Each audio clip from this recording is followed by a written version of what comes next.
Nous allons approfondir le sujet en plateau avec notre invité, Anatawari Tamari. Bonsoir. Kahanui Athéna.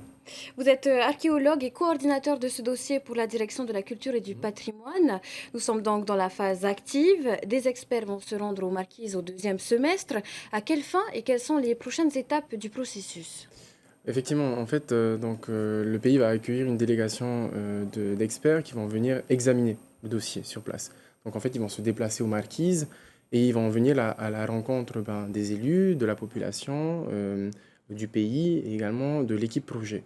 L'objectif, c'est d'examiner véritablement ce dossier. Et donc le prochain rendez-vous, c'est le classement, enfin en tout cas la décision de classement en juin-juillet 2024. Quelles sont les réactions que vous avez pu observer aux Marquises à la suite de ce dépôt de candidature? Ce qu'on a pu observer lors de nos différentes missions dans les différentes vallées, sur les 6 îles des îles Marquises, c'est finalement une population qui avait besoin d'informations. C'est véritablement le message que nous avons reçu et c'est ce que nous avons fait au travers notamment une équipe sur place, les ambassadeurs qui sont localisés sur les 6 îles et qui sont là pour répondre aux questions de la population locale. Il y a eu des inquiétudes de la part de la population Oui, locale? bien sûr. En fait, ces inquiétudes, elles naissent du fait qu'il y a un manque véritable d'informations sur les objectifs et les enjeux d'un classement à l'UNESCO. L'UNESCO, est-ce vraiment une manne financière pour les sites classés? Ben, je ne parlerai pas de manne financière, c'est véritablement l'objectif d'un classement à l'UNESCO, c'est une reconnaissance internationale pour assurer la préservation de cette richesse à la fois culturelle et naturelle des îles Marquises pour la transmission à la jeune génération. Donc, c'est pour ça que je n'utilise pas le terme de protection, mais bien de préservation.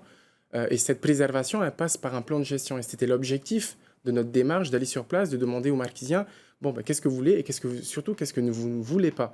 Et donc, en fait, ce plan de gestion, cet outil qui va permettre de gérer le bien, il est issu de ces réunions publiques. C'est-à-dire que nous, on a juste transcrit dans un mode de pensée, dans un langage UNESCO, tout ce que voulaient surtout les Marquisiens pour préserver cette culture et cette nature authentique. Les Marquises, on le voit, on le vend en poupe. Motuhaka a remporté le prix du public au FIFO vendredi soir. Paris accueille un premier festival marquisien ce week-end. La culture marquisienne intéresse à l'extérieur et la jeune génération semble déterminée à s'en faire le porte-voix. Est-ce le cas? C'est totalement. Totalement. C'est totalement le cas. Elle intéresse à l'extérieur, mais c'est surtout qu'elle intéresse déjà à l'intérieur. C'est-à-dire que aujourd'hui, la jeunesse marquisienne, elle se pose des questions sur sa culture, sur son identité. Motuhaka, c'est vraiment la figure de proue qui a lancé cette démarche identitaire. Et aujourd'hui, bien évidemment, l'ensemble des jeunes marquisiens sont derrière ce projet de reconnaissance. Ouais. Et vous-même, en tant que Marquisien, l'est? Exactement. Merci beaucoup, Anatole. Merci beaucoup, Athéna.